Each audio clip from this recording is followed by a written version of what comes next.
Hello everyone, welcome back to అమ్మ వంట channel.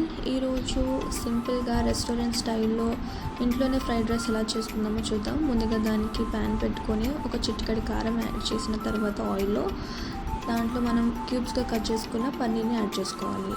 Paneer ఒక 2-3 మినిట్స్ వరకు బాగా ఫ్రై చేసుకోవాలి. పన్నీర్ బాగా వేగిన తర్వాత పక్కకు తీసుకోవాలి. పన్నీర్ సైడ్కి తీసుకున్న తర్వాత దాంట్లోకి చిన్నగా తురుముకున్న గార్లిక్ని కూడా యాడ్ చేసుకోవాలి.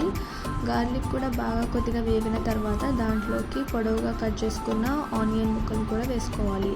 తర్వాత ఆనియన్ వేగిన తర్వాత దాంట్లోకి కొద్దిగా క్యారెట్, మిర్చి, బీన్స్, క్యాప్సికమ్, మీ ఇంట్లో ఉండే అవైలబుల్ వెజిటేబుల్స్ అన్నీ యాడ్ చేసుకోవచ్చు.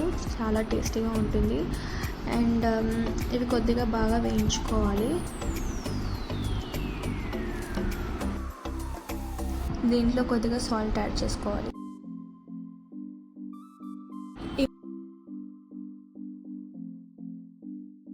ఈ వెజిటేబుల్స్ బాగా వేగిన తర్వాత మనం ముందుగా నానబెట్టుకున్న సోయా చంక్స్ కూడా వేసుకోవాలి. హాట్ వాటర్లో నానబెట్టాము.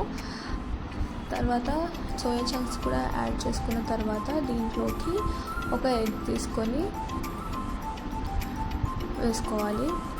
సో ఎగ్ కొద్దిగా కొంచెం టోస్ట్ చేసుకున్న తర్వాత దీంట్లోకి మొత్తం వెజిటేబుల్స్ అన్నింటిలో కలిపేసుకోవాలి. సో తర్వాత అవి బాగా వేగిన తర్వాత ఒక బౌల్ రైస్ యాడ్ చేసుకోవాలి. యాడ్ చేసుకున్న తర్వాత మొత్తం అంతా ప్రాపర్గా మిక్స్ చేసుకోవాలి. దాంట్లోకి కొద్దిగా ఒక 1 స్పూన్ ఆఫ్ పెప్పర్ అండ్ ముందుగా ఫ్రై చేసి పెట్టుకున్న పన్నీర్ ఏదైతే ఉందో అది కూడా యాడ్ చేసుకోవాలి. మళ్ళీ పెప్పర్ అంతా బాగా మిక్స్ అయ్యేంత వరకు ప్రాపర్గా మిక్స్ చేసుకున్న తర్వాత దాంట్లోకి 1 spoon of soya sauce and 1 spoon of chilli sauce కూడా వేసుకుంటున్నాము. బాగా వేసుకున్న తర్వాత ప్రాపర్గా మిక్స్ చేసుకొని అండ్ లాస్ట్ ఫైనల్లీ కొరియాండర్తో గార్నిష్ చేసుకోవడమే. పిల్లలకి హెల్తీగా ఇంట్లోనే చేసి పెట్టవచ్చు ఈవినింగ్ టైం స్నాక్స్కి. సో పెద్దవాళ్ళు everybody can enjoy this recipe. So ఈ రెసిపీ మీరు కూడా తప్పకుండా ట్రై చేసి and please do comment and please do like, share and subscribe to our channel, అమ్మ వంట ఛానల్. Thank you.